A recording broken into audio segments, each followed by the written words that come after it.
സുഗമദേവി സീരിയലിൻ്റെ ഇന്നത്തെ എപ്പിസോഡിൻ്റെ promo review വിശേഷങ്ങളിലേക്ക് എല്ലാവർക്കും സ്വാഗതം. അങ്ങനെ നമ്മളുടെ ഇസബല്ലയുടെയും കെവിൻ്റെയും മുഖംമൂടി എല്ലാം ദേവികയും ശാരികയും ചേർന്ന് വലിച്ചു കീറുന്ന ഒരു എപ്പിസോഡ് തന്നെയാണ് ഇന്ന് വരാൻ പോകുന്നത്. എന്തായാലും കെവിൻ ശാരികേനെയും വിളിച്ചുകൊണ്ട് ഇസബല്ലയുടെ വീട്ടിലോട്ടാണ് വരുന്നത്. ഇതേസമയം നമ്മളുടെ ശാരികയ്ക്കാണെങ്കിൽ ഈ കെവിൻ്റെ പെരുമാറ്റത്തിൽ എന്തൊക്കെയോ സംശയം തോന്നിയിട്ട് ശാരിക ദേവികയ്ക്ക് മെസ്സേജ് ഇടുന്നുണ്ട്. ഞാനിങ്ങനെ കെവിൻ്റെ കൂടെ ഇവിടെ ഉണ്ടെന്നും ഈ ഉള്ള സ്ഥലത്തിൻ്റെ ലൊക്കേഷനും ദേവികയ്ക്ക് ഷെയർ ചെയ്ത് കൊടുക്കുന്നുണ്ട്. ഈ സമയത്ത് നമ്മളുടെ ഇസബല്ല വരുന്നുണ്ട്. ഇസബല്ലയെ കണ്ടതും ശാരികയാണെങ്കിൽ ആകെ ഷോക്കായി പോകുന്നുണ്ട്. എന്നിട്ട് ചോദിക്കുന്നുണ്ട്, കെവിൻ ചേട്ടൻ എന്നോട് ഇവിടെ ആരും ഇല്ലയെന്നും പറഞ്ഞല്ലേ എന്നെ ഇങ്ങോട്ട് വിളിച്ചുകൊണ്ട് വന്നതെന്ന് ചോദിക്കുമ്പം ഇസബല്ല ഈ ശാരികയെ നല്ലോണം പരിഹസിച്ചുകൊണ്ട് ചോദിക്കുന്നുണ്ട്, അത് ശരി, ഞാനിവിടെ ഉള്ളതാണോ നിനക്ക് പ്രശ്നം? നീ ചേച്ചിയുടെ അല്ലേ അനുജത്തി? ദേവിക നിന്നേക്കാളും ഡീസൻ്റ് ആയിരുന്നു. വിവാഹം കഴിഞ്ഞതിന് ശേഷം അവൾ നന്ദൻ്റെ കൂടെ എവിടെയെങ്കിലുമൊക്കെ പോയി തുടങ്ങിയത്. പക്ഷേ നീ അങ്ങനെയല്ലല്ലോടി. നീ വിവാഹത്തിന് മുമ്പ് തന്നെ ഇവൻ വിളിക്കണോടത്തേക്കൂടെയൊക്കെ പോകുമല്ലോ എന്ന് പറയുമ്പോൾ നിനക്കിപ്പോൾ എന്താ വേണ്ടേ? ഞാൻ പോകാമെന്ന് പറഞ്ഞുകൊണ്ട് ശാരിക പോകാനൊരുങ്ങുമ്പോൾ കെവിൻ പറയുന്നുണ്ട്, ശാരിക പോവല്ലേ, ഇതേ ചായ കുടിച്ചിട്ട് പോകുമെന്ന് പറയുമ്പം ബെസ്റ്റ് ഫ്രണ്ടിൻ്റെ കൂടെ തന്നെ ചായ കുടിച്ചാൽ മതി, ഞാൻ പോവാമെന്നും പറഞ്ഞ് തൻ്റെ അടുത്തോടുകൂടി തന്നെ ശാരിക തിരിച്ചു പോകുമ്പോൾ ഇസബല്ലയാണെങ്കിൽ പറ്റില്ല എന്നും പറഞ്ഞ് ശാരികയുടെ കയ്യെ കയറി പിടിക്കുന്നുണ്ട്. ആ സമയത്ത് കെവിൻ പറയുന്നുണ്ട്, വേണ്ട ബെല്ല, വഴക്കൊന്നും വേണ്ട എന്ന് പറഞ്ഞതും അതെങ്ങനെ ശരിയാവൂടാ, ഇവള് നിൻ്റെ കൂടെ ഇങ്ങോട്ട് വന്നതല്ലേ, ഇനി ഇവള് തിരിച്ചു പോകണമെന്ന് നമ്മൾ തീരുമാനിക്കും. ആ സമയത്ത് ശാരിക പറയുന്നുണ്ട്, ബെല്ല എന്നെ കയ്യെന്ന് വിട്, എനിക്ക് പോകണം. കെവിൻ ചേട്ടൻ ഇതിന് വേണ്ടിയിട്ടാണോ എന്നെ ഇങ്ങോട്ട് കൊണ്ടുവന്നത്? എന്തായാലും എന്നെ വിട്ടില്ലെങ്കിൽ വലിയ പ്രശ്നമാവട്ടോ എന്ന് പറയുമ്പം എന്ത് പ്രശ്നമാവാനാടി, നിന്നെ അന്വേഷിച്ചിപ്പോൾ ഇങ്ങോട്ട് ആരും വരാൻ പോകണില്ല എന്ന് പറയുമ്പം എന്നെ അന്വേഷിച്ച് ആരും വരില്ല എന്നുള്ളതൊക്കെ നിങ്ങളുടെ തോന്നൽ മാത്രം. എന്തായാലും ഞാൻ എവിടെയായാലും എൻ്റെ ചേച്ചി എന്നെ അന്വേഷിച്ച് വരുമെന്ന്. ആ സമയത്ത് ഇസബല്ല പറയുന്നുണ്ട്, അങ്ങനെ അവൾ അന്വേഷിച്ച് വരുവാണെങ്കിൽ വരട്ടേടി, നിന്നെ ഞാനിപ്പോൾ തൽക്കാലം വിടാനും ഉദ്ദേശിക്കുന്നില്ല. നീ നിൻ്റെ ചേച്ചിയും കൂടെ ചേർന്ന് എന്തൊക്കെയാണ് ഈ പ്ലാൻ ചെയ്തേക്കണേന്ന് ചോദിക്കുമ്പം ഈ ശാരിക പറയുന്നുണ്ട്, ഞങ്ങൾ എന്ത് പ്ലാൻ ചെയ്തെന്നാണ് നിങ്ങൾ പറയണത്? പ്ലാൻ ചെയ്യണതല്ല നിങ്ങൾ തന്നെയല്ലേ എന്ന് ചോദിക്കണം. ആ സമയത്ത് കെവിൻ പറയുന്നുണ്ട്, ശാരിക നീ എന്താ ഇങ്ങനെയൊക്കെ സംസാരിക്കണേന്ന് പറയുമ്പം ഞാൻ പിന്നെ എങ്ങനെ സംസാരിക്കണമെന്നാണ് നിങ്ങൾ പറയണേ? ഞാൻ വിചാരിച്ചത് കെവിൻ ചേട്ടന് ഒറ്റയ്ക്ക് എവിടെ ഉള്ളൂ എന്നാ. അങ്ങനെ എന്നെ വിളിച്ചുകൊണ്ട് വന്നിട്ട് ബെസ്റ്റ് ഫ്രണ്ടിനെയും ഇവിടെ വിളിച്ച് വരുത്തിയേക്കുമല്ലായിരുന്നോ? നിങ്ങൾ രണ്ടുപേരും കൂടി എന്നെ ചതിക്കാനല്ലേ പ്ലാൻ ചെയ്തേക്കണേന്ന് ചോദിച്ചതും കെവിൻ പറയുന്നുണ്ട്, ഇല്ല ശാരി, ഞാൻ അങ്ങനെയൊന്നും ഉദ്ദേശിച്ചിട്ടില്ല, പിന്നെ എന്തിനാ ഈ ഇസബല്ല എന്നെ തടഞ്ഞു നിർത്തണേന്ന് ചോദിക്കുമ്പം ഇസബല്ലയോട് ഇങ്ങനെ കണ്ണടച്ച് കാണിച്ചിട്ട് പറയുന്നുണ്ട്, ബെല്ല നീ അവളെ വിട്, നീ എന്തിനാ അവളെ ഇങ്ങനെ ദേഷ്യം പിടിപ്പിക്കണേ?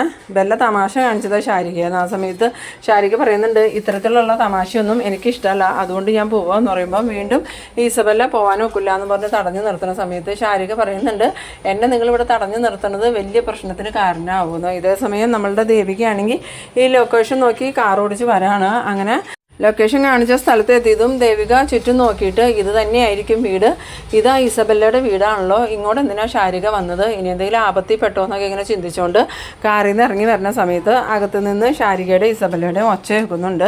ആ സമയത്ത് ഇസബല്ല പറയുന്നുണ്ട്, നീ എന്തൊക്കെ വിചാരിച്ചാലും നിനക്ക് ഇനി ഇവിടുന്ന് രക്ഷപ്പെടാൻ പറ്റില്ല, ഞാനും കെവിനും തീരുമാനിക്കണം നീ ഇവിടുന്ന് പോകണമെങ്കിൽ എന്ന് പറയുമ്പം ശാരിക പറയുന്നുണ്ട്, കെവിൻ ചേട്ടൻ വിളിച്ചപ്പം ഞാൻ ഒറ്റയ്ക്കല്ലേ കെവിൻ ചേട്ടൻ്റെ കൂടെ ഇങ്ങോട്ട് വന്നത്, അപ്പോൾ തിരിച്ചു പോകാൻ പറ്റുമെന്നുള്ള ധൈര്യം ഉള്ളതുകൊണ്ടാണ് ഞാൻ വന്നത്, എന്നെ തടയാനൊന്നും ആരും നിൽക്കണ്ടെന്ന്. ഇതേ സമയം നമ്മളുടെ ദേവിക അങ്ങോട്ട് ചെല്ലുന്നുണ്ട്.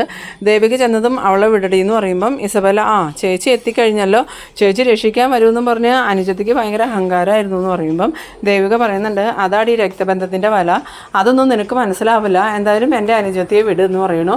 അന്നേരം ഇസബല്ലയാണ് ഈ ശാരികയുടെ കയ്യിൽ നിന്ന് വിടുന്നുണ്ട്. എന്നിട്ട് ശാരിക ദേവികയോട് വന്നിട്ട് പറയുന്നുണ്ട്, ചേച്ചി ഇവരെന്നെ ഉപദ്രവിക്കാൻ ശ്രമിക്കുമായിരുന്നു എന്ന് പറയുമ്പോൾ ഈ ദേവിക ചെന്നിട്ട്, എന്താണ് ഇതിൻ്റെ പ്രശ്നം, നീ എന്തിനാ ഇവളെ ഉപദ്രവിക്കാൻ ശ്രമിച്ചതെന്ന് ചോദിക്കുമ്പോൾ അത് കൊള്ളാലോ, നിൻ്റെ അനുജത്തി തോന്നിയതുപോലെ നടക്കണേന് എന്നെയാണോ കുറ്റം പറയണേന്ന് ചോദിച്ചതും നീ അടി തോന്നിയതുപോലെ നടക്കുന്നത്, എൻ്റെ അനുജത്തി അത്രക്കാരിയല്ല എന്ന് പറയുമ്പം ഇസബല്ല പറയുന്നുണ്ട്, എന്നിട്ടാണോ കെവിൻ വിളിച്ചപ്പോൾ തന്നെ ആരും ഇല്ലാത്ത വീട്ടിലേക്ക് അവൾ വന്നേന്ന് ചോദിച്ചതും ദേവിക പറയുന്നുണ്ട്, അതിനിപ്പോൾ എന്താ പ്രശ്നം, അവളെ വിവാഹം കഴിക്കുന്ന ആളുടെ കൂടെയല്ലേ അവൾ വന്നത്, വീട്ടുകാരെല്ലാവരും പറഞ്ഞ് വിവാഹം ഉറപ്പിച്ചതോ, പിന്നെ എന്താ കുഴപ്പമെന്ന് ചോദിക്കുമ്പോൾ അത് നന്നായി, നിന്നെ കണ്ടല്ലേ നിൻ്റെ അനുജത്തി വളരണേ, നീ എന്തായാലും ആ നന്ദനെ വളച്ചെടുത്തവളല്ലേ, അതേ രീതി തന്നെയാണ് ഇവളും പിന്തുടരുന്നത്, കെവിൻ്റെ കയ്യിലെ പണവും ഇതൊക്കെ കണ്ടിട്ടല്ലേ ഇവള് കെവിൻ്റെ പിന്നാലെ കൂടിയേക്കണേന്ന്.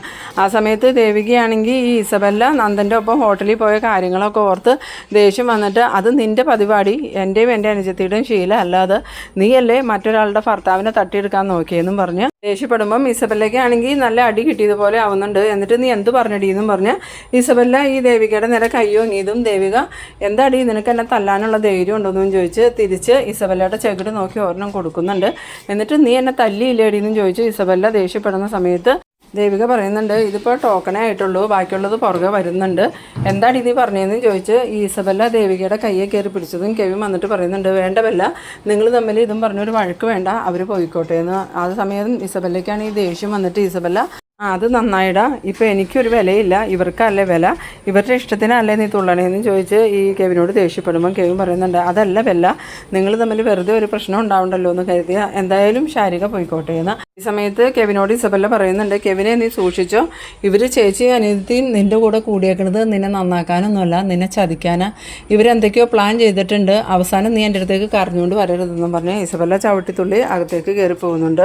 ഇസബല്ല പോയി കഴിഞ്ഞതും ശാരിക കെവിനോട് പറയുന്നുണ്ട് കെവിൻ ചേട്ടൻ ഇത്തരക്കാരനാണെന്ന് ഞാൻ ഒരിക്കലും വിചാരിച്ചില്ല, കെവിൻ ചേട്ടനെ അത്രയ്ക്കും വിശ്വാസമായതുകൊണ്ടല്ലേ ഞാൻ കെവിൻ ചേട്ടൻ്റെ കൂടെ വന്നത്, എന്നിട്ട് കെവിൻ ചേട്ടൻ എന്നെ ചതിക്കുമായിരുന്നില്ല, എന്നേക്കാളും വലുത് കെവിൻ ചേട്ടൻ ഇസബല്ല തന്നെയാണ്, ഞാൻ എന്തായാലും പോകുകയെന്ന്. അന്നേരം കെവിനാണെങ്കിൽ ശാരികയെ ഞാനൊന്ന് പറയട്ടെ നിൽക്കുന്നു പറയുമ്പം ഇനി ഒന്നും പറയാനില്ല, എന്തായാലും കെവിൻ ചേട്ടൻ്റെ യഥാർത്ഥ സ്വഭാവം എന്താണെന്നുള്ളത് എനിക്ക് മനസ്സിലായല്ലോ, ഇനി നമ്മൾ തമ്മിലുള്ള ബന്ധം മുന്നോട്ട് കൊണ്ടുപോകണമെന്ന് ഞാനൊന്ന് ആലോചിക്കട്ടെ എന്നും പറഞ്ഞ് ശാരിക ദേവികയുടെ കൂടെ പോകുന്നുണ്ട്. അവർ പോയി കഴിഞ്ഞതും കെവിനാണെങ്കിൽ ഇസബല്ലയുടെ അടുത്തേക്ക് എന്നിട്ട് ചോദിക്കുന്നുണ്ട് ബെല്ല നീ എന്ത് പണിയാണ് കാണിച്ചതെന്ന് ചോദിക്കുമ്പം എന്താടാ ഞാൻ ചെയ്തത് നിനക്ക് ഇഷ്ടപ്പെട്ടില്ലേ എന്ന് ചോദിക്കുമ്പം അതല്ല ബെല്ല, ആ ദേവിക ഇവിടെ വരുമെന്നൊന്നും നമ്മൾ അറിഞ്ഞില്ലല്ലോ, ഇനിയിപ്പോൾ എന്തൊക്കെ പ്രശ്നങ്ങൾ ഉണ്ടാവുമെന്ന് അറിയില്ലല്ലോ എന്ന് പറയുമ്പം എന്ത് പ്രശ്നം ഉണ്ടാവാനാ, അവളെ നീ ബലമായിട്ട് കൊണ്ടുവന്നതൊന്നും അല്ലല്ലോ, അവൾ സ്വയം നിൻ്റെ കൂടെ ഇങ്ങോട്ട് വന്നതല്ലേ, പിന്നെ എന്താ പ്രശ്നം എന്ന് ചോദിക്കുമ്പം കെവിൻ പറയുന്നുണ്ട് എന്നാലും എനിക്ക് മനസ്സിലാവാത്ത ഒരു കാര്യം ദേവിക എങ്ങനെ കൃത്യസമയത്ത് ഇവിടെ എത്തിയെന്ന്. അന്നേരം ഇസബല്ല പറയുന്നുണ്ട് അത് നിനക്ക് മനസ്സിലായില്ലേ, അത് ശാരികയും ദേവികയും കൂടെ പ്ലാൻ ചെയ്തിട്ടുള്ളൊരു ഡ്രാമയായിരുന്നടാ, അതുകൊണ്ടല്ലേ കൃത്യസമയത്ത് അവളിവിടെ എത്തിയെന്ന്.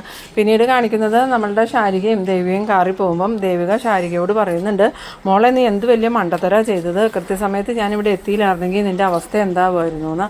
ആ സമയത്ത് ശാരിക പറയുന്നുണ്ട് ശരിയാ ചേച്ചി വന്നില്ലായിരുന്നെങ്കിൽ ഞാൻ അവരുടെ അടുത്ത് കുടുങ്ങിപ്പോയേനെ, എന്തായാലും ആ കെവിന് നമ്മളെ എന്തൊക്കെയോ സംശയങ്ങളുണ്ട് ചേച്ചി, അതിന് വേണ്ടിയിട്ട് അവൻ എന്നെ തന്ത്രപരമായിട്ട് ഇങ്ങോട്ട് കൊണ്ടുവന്നേന്ന്. ആ സമയത്ത് ദേവിക പറയുന്നുണ്ട് എന്തായാലും തൽക്കാലം നമ്മൾ രക്ഷപ്പെട്ടിട്ടുണ്ട്, ഇനി ഇതുപോലെയുള്ള അബദ്ധങ്ങളിലൊന്നും ചെന്ന് ചാടരുത്, ഞാൻ നിന്നോട് ആദ്യമേ പറഞ്ഞതല്ലേ എന്ത് ചെയ്യുമ്പോഴും എന്നോടൊരു വാക്ക് പറഞ്ഞിട്ടാ ചെയ്യാവുള്ളൂ എന്ന്. അന്നേരം ശാരിക പറയുന്നുണ്ട് ഒരിക്കലും അവൻ എന്നെ ഇങ്ങനെ വിളിക്കുമെന്നൊന്നും ഞാൻ വിചാരിച്ചില്ല ചേച്ചി, പക്ഷേ അവൻ വിളിച്ചപ്പോൾ എനിക്ക് ഒഴിഞ്ഞു മാറാനും പറ്റിയില്ല, അതുകൊണ്ടാണ് ഞാൻ ചേച്ചിക്ക് മെസ്സേജ് ഇട്ട് ലൊക്കേഷനും ഇട്ട് തന്നത്, എന്തെങ്കിലും ആപത്ത് പറ്റിയാലും ചേച്ചി പിന്നാലെ വരുമെന്ന് എനിക്കറിയായിരുന്നു. ആ സമയത്ത് ദേവിക പറയുന്നുണ്ട് എന്തായാലും തൽക്കാലം ആപത്തൊന്നും കൂടാതെ നമ്മൾ രക്ഷപ്പെട്ടല്ലോ, ഇനി നമ്മൾ കൂടുതൽ സൂക്ഷിക്കണം, ഇപ്പോൾ ആ കെവിനും ഇസബല്ലയ്ക്കും നമ്മളെ നല്ല സംശയമുണ്ടെന്ന്. പിന്നീട് കാണിക്കുന്നത് നമ്മളുടെ പ്രഭാവതിനെയും സിദ്ധാർത്ഥനെയാണ്. പ്രഭാവതിയാണെങ്കിൽ സിദ്ധാർത്ഥനോട് ചോദിക്കുന്നുണ്ട് സിദ്ധു ഇതുവരെയും നന്ദനെക്കുറിച്ച് ഒരു വിവരവും കിട്ടിയില്ലല്ലോ എന്ന് പറയുമ്പം അതിനു വേണ്ടിയുള്ള പരിശ്രമത്തിലാണ് ശാരികയും ദേവികയും, അവരെന്ത് ചെയ്താലും നന്ദനെക്കുറിച്ച് വിവരമൊന്നും കിട്ടിയില്ലല്ലോ, ഋഷി ജീവിച്ചിരിക്കുന്നുണ്ടെന്നല്ലേ മനസ്സിലായുള്ളൂ,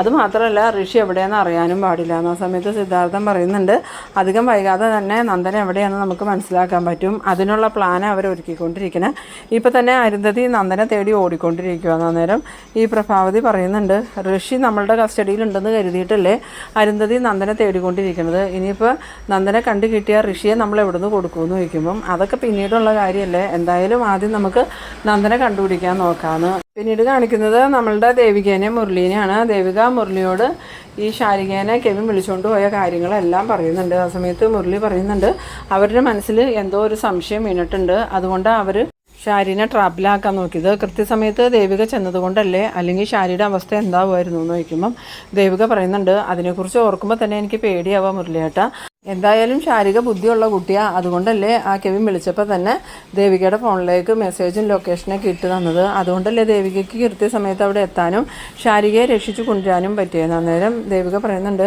അത് മുരളിയേട്ടൻ പറഞ്ഞത് നേരാ, എന്തായാലും നമ്മളിനി ഒന്നും കൂടിയും ആ കെവിനെ ഇസബല്ലേനെയും സൂക്ഷിക്കണം മുരളിയേട്ട, അവരെന്തൊക്കെയോ പ്ലാൻ ചെയ്യുന്നുണ്ട്, അതുമാത്രമല്ല അവരുടെ മനസ്സിൽ നമ്മളെക്കുറിച്ച് എന്തൊക്കെയോ സംശയങ്ങളും ഉണ്ട്, അത് ദേവിക പറഞ്ഞത് നേരാ, അവർ ഭയങ്കര അപകടകാരികളാണ്. പിന്നീട് കാണിക്കുന്നത് നമ്മളുടെ അരുന്ധതിനെയാണ്. അരുന്ധതിയാണെങ്കിൽ എസ്തപ്പാൻ വന്ന് പറഞ്ഞിട്ട് പോയ കാര്യങ്ങളൊക്കെ ആലോചിക്കുന്നുണ്ട്, എന്നിട്ട് മനസ്സിൽ വിചാരിക്കുന്നുണ്ട് കെവിൻ എന്തിനായിരിക്കുമോ എസ്തപ്പാൻ്റെ വീട്ടിൽ പോയത്, ഇതിപ്പോൾ ഞാൻ പറഞ്ഞിട്ടാണെന്നും പറഞ്ഞാണല്ലോ എസ്തപ്പാൻ ഇവിടെ വന്ന് ബഹളം ഉണ്ടാക്കിയത്, എന്തായാലും കെവിനെ നേരിട്ട് കണ്ടൊന്ന് ചോദിക്കണം, അവനെ ഫോൺ വിളിച്ചാൽ അവൻ ഫോൺ എടുക്കാൻ സാധ്യതയില്ല, എന്തായാലും അവൻ ഇസബല്ലയുടെ വീട്ടിലുണ്ടാവും, അങ്ങോട്ട് പോകാമെന്ന് വിചാരിച്ച് വേഗം തന്നെ കാറെടുത്ത് ഇറങ്ങുന്നുണ്ട്. ഇതേസമയം നമ്മളുടെ ഇസബല്ലയാണെങ്കിൽ കെവിനോട് പറയുന്നുണ്ട് എന്നാലും നീ എന്തൊരു മണ്ടത്തരാടാ കാണിച്ചത്, അവളെ നീ ഇങ്ങോട്ട് കൂട്ടിക്കൊണ്ട് വരുന്ന സമയത്ത് തന്നെ അവളുടെ ഫോൺ നീ എങ്ങനെയെങ്കിലും കൈക്കലാക്കണമായിരുന്നു, അങ്ങനെയാണെങ്കിൽ ഇപ്പോൾ അവൾ ഇവിടെ ഉണ്ടായിരുന്നേനെ, ദേവികയ്ക്ക് ഒരിക്കലും അവളെ വന്ന് രക്ഷപ്പെടുത്തിക്കൊണ്ട് പോകാൻ പറ്റില്ലായിരുന്നു. ആ സമയത്ത് കെവിൻ പറയുന്നുണ്ട് അവൾ ഇത്രയ്ക്കും കടന്ന് ചിന്തിക്കുമെന്നൊന്നും ഞാൻ കരുതിയില്ല, അതാ ഞാൻ എപ്പോഴും പറയണത് നിനക്ക് ബുദ്ധിയില്ലാന്ന് ഇപ്പം മനസ്സിലായില്ലേ എന്ന് ചോദിക്കണു. ഈ സമയത്താണ് നമ്മളുടെ അരുന്ധതിയുടെ വണ്ടിയുടെ ഒച്ച കേൾക്കണേ. അന്നേരം ഇസബെല്ല പറയുന്നുണ്ട്, പുറത്ത് ആരോ വന്നിട്ടുണ്ടല്ലോടാ, ആരാന്ന് നോക്കിയെന്ന് പറഞ്ഞതും കെവിൻ വന്ന് നോക്കുമ്പോൾ അരുന്ധതി കാറിൽ നിന്ന് ഇറങ്ങി വരുന്നുണ്ട്.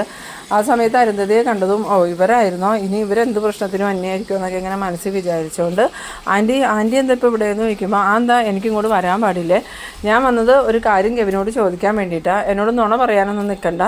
ഇന്നലെ കെവിൻ എസ്തപ്പാൻ്റെ വീട്ടിൽ പോയായിരുന്നു എന്ന് ചോദിക്കുന്നു. അന്നേരം കെവിൻ ചോദിക്കുന്നുണ്ട്, എസ്തപ്പാനോ, ഏത് എസ്തപ്പാനാ, ആൻറ്റി ആരെക്കുറിച്ച് പറയണേന്ന് ചോദിക്കുമ്പോൾ നീ എൻ്റെ അടുത്ത് ഒരുപാട് അഭിനയിക്കുകയൊന്നും വേണ്ട, ഞാൻ സത്യങ്ങളെല്ലാം അറിഞ്ഞിട്ട് തന്നെ ഇങ്ങോട്ട് വന്നേക്കണം. നീ ഇന്നലെ എസ്തപ്പാൻ്റെ വീട്ടിൽ പോയിട്ടുണ്ടായിരുന്നു, അവിടെ ഋഷി ഉണ്ടോയെന്ന് അറിയാൻ വേണ്ടിയിട്ട് ആ വീട് മുഴുക്ക നീ പരിശോധിച്ചു എന്ന് ഞാൻ അറിഞ്ഞു. അതെന്തിനു വേണ്ടിയിട്ടായിരുന്നു, ഞാൻ നിന്നോട് പറഞ്ഞില്ലേ ഋഷിയുടെ കാര്യം നീ അന്വേഷിക്കേണ്ടെന്ന്, പിന്നെ എന്തിനാ നീ എൻ്റെ മകൻ്റെ കാര്യം അന്വേഷിക്കണേന്ന് ചോദിക്കുമ്പോൾ അതല്ല ആൻറ്റി, അവിടെ നന്ദന ഉണ്ടോയെന്ന് അറിയാനാണ് ഞാൻ പോയതെന്ന് പറയുമ്പോൾ എന്നിട്ട് നിനക്ക് നന്ദനെ കണ്ടു കിട്ടിയോ, നീയും ഇസബെല്ലയും ചേർന്നല്ലേ നന്ദനെ മാറ്റിയേക്കണേ, എന്നിട്ട് പിന്നെ എസ്തപ്പാൻ്റെ വീട്ടിൽ ചെന്ന് നോക്കിയാൽ നന്ദനെ കിട്ടണേ എങ്ങനെയാണെന്ന് ചോദിച്ചതും ഇസബെല്ല ആണെങ്കിൽ അവിടെ ആരാ വന്നേക്കണേ കെവിൻ എന്ന് ചോദിച്ചുകൊണ്ട് വരുന്നുണ്ട്. ആ സമയത്ത് ഈ ഇസബെല്ല അരുന്ധതിയെ കണ്ടതും നിങ്ങളായിരുന്നോ, നിങ്ങളെന്തിനാ ഇങ്ങോട്ട് വന്നേ, വീണ്ടും ഞങ്ങളെ ഉപദ്രവിക്കാനാണോ എന്ന് ചോദിക്കുമ്പോൾ ഞാനാരും ഉപദ്രവിക്കാനൊന്നും അല്ല വന്നത്, പക്ഷേ എൻ്റെ മകനെയും നന്ദനെയും കിട്ടിയില്ലെങ്കിൽ ഞാൻ മിക്കവാറും നിങ്ങളെയൊക്കെ ഉപദ്രവിക്കും, നിങ്ങൾക്ക് ശരിക്കും ഞാൻ ആരാന്നറിയില്ല എന്ന്. സമയത്ത് ഇസബെല്ലയ്ക്കാണെങ്കിൽ ആകെ ദേഷ്യം വരുന്നുണ്ട്. അന്നേരം ചോദിക്കുന്നുണ്ട്, നിങ്ങൾ ആരായാൽ ഞങ്ങൾക്ക് എന്താ മേഡം, നിങ്ങൾ എന്നെ ഞങ്ങളെ ഭീഷണിപ്പെടുത്താൻ വരുവാണെന്ന് ചോദിക്കുമ്പം ഇത് ഭീഷണിയൊന്നുമല്ല, ഞാൻ ഉള്ള കാര്യം പറഞ്ഞതാ, നന്ദനെ എത്രയും പെട്ടെന്ന് എനിക്ക് വിട്ടുകിട്ടണം, ഇല്ലെങ്കിൽ എൻ്റെ തനി സ്വഭാവം നിങ്ങളറിയുന്നു. പിന്നീട് കാണിക്കുന്നത് നമ്മളുടെ രാധികേനെയും മാധവനെയാണ്. മാധവൻ രാധികയോട് പറയുന്നുണ്ട്, മക്കളെ ഇതുവരെ കാണുന്നില്ലല്ലോ രാധികയെന്ന് പറഞ്ഞതും എന്താണെന്നറിയില്ല, മനസ്സിന് ആകെപ്പാടൊരു വിഷമം. ഷാരി പോയി കഴിഞ്ഞ് കുറച്ച് സമയം കഴിഞ്ഞപ്പോൾ ദേവികയും ഇവിടുന്ന് പോയതാ, ഇതുവരെ രണ്ടുപേരും വന്നിട്ടില്ല, വിളിച്ചിട്ടാണെങ്കിൽ ഫോണും കൊടുത്തില്ല. അങ്ങനെ ഇവർ സംസാരിച്ച് നിൽക്കുന്ന സമയത്ത് ദേവികയും ഷാരിക്കയും കൂടി അങ്ങോട്ട് വരുന്നുണ്ട്. അവരെ കണ്ടതും മാധവൻ പറയുന്നുണ്ട്, ഇപ്പോഴേ എനിക്ക് സമാധാനമായത്, മക്കൾ വന്നു, ഇത്രയും നേരം എൻ്റെ ഉള്ളിൽ തീയായിരുന്നു. ആ സമയത്ത് രാധികയും പറയുന്നുണ്ട്, അത് മാധവേട്ടൻ പറഞ്ഞത് നേരെ, മക്കൾ പുറത്തേക്ക് പോയാൽ തിരിച്ചു പറഞ്ഞ വരെയും എനിക്കൊരു സമാധാനം ഇല്ലയെന്ന്. അങ്ങനെ ദേവികയും ശാരികയും ഇവരുടെ അടുത്ത് വന്നതും ഇവർ ചോദിക്കുന്നുണ്ട്, നിങ്ങളിത് എവിടെയായിരുന്നു എന്ന് ചോദിച്ചതും ദേവികയും ശാരികയും എന്ത് പറയണമെന്ന് അറിയാതെ നിൽക്കുന്ന ഒരു സീനിലാണ് ഈ എപ്പിസോഡ് അവസാനിക്കുന്നത്.